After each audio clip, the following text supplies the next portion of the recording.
We see it in workplaces, we see it in our families, we see it in politics. It's everywhere, whether it's hatred, division, whether it's people oppressing other people. It could be that some of us, it's an addiction and a darkness that seems to haunt us. There's just a desire to be free from sin, free from darkness, free from whatever the enemy is doing in this world, in our lives.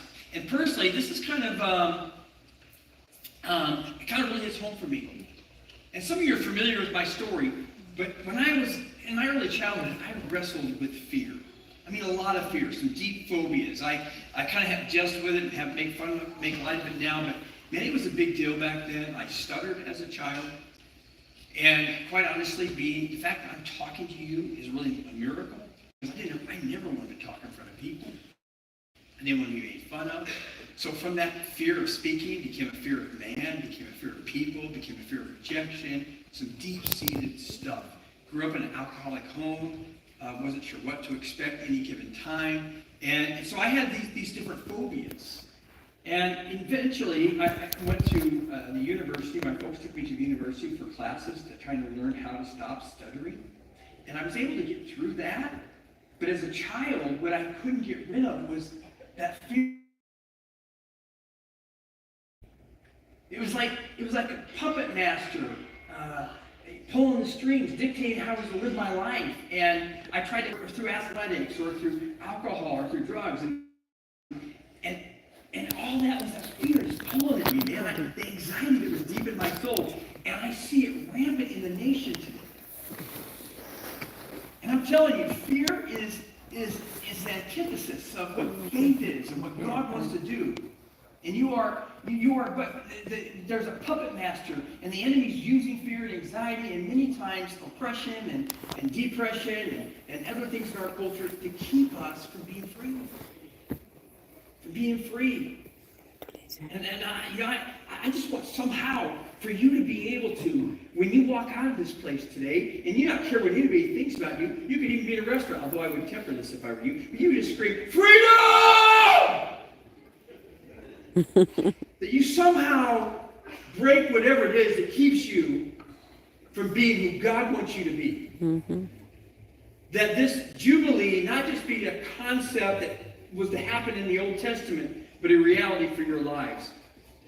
See, every 50 years for the children of Israel, on Day of Atonement, which is also Yom Kippur for the Hebrews, they would sound the shofar, which is the trumpets for ram's horns generally, and it would be sounded throughout Israel, marking the year of Sabbath that was extraordinary. So it wasn't like all the other years of Sabbath. This was like a Sabbath on steroids. And it was God's justice built into time and into a people's culture. It was a way for him to create social, economic reset for them, as well as to prevent generational poverty. I mean, it's kind of cool how God designed that for his people. And Jubilee was a year that was back to another year of Sabbath. So on the 49th year, they would have a year of Sabbath, and now they're going to have another year of Sabbath, only it would be more.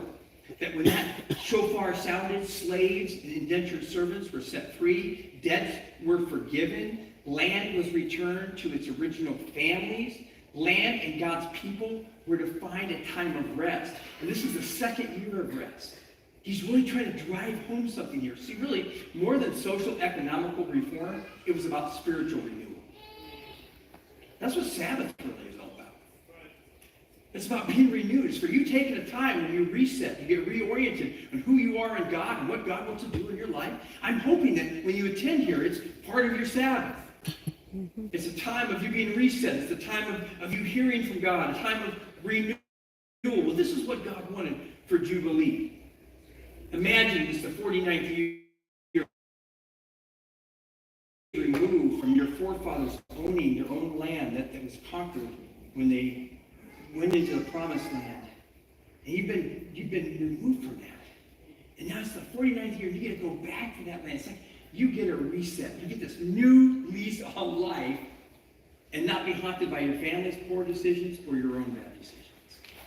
Do you see the redemption built in Jubilee? But here's the sad thing.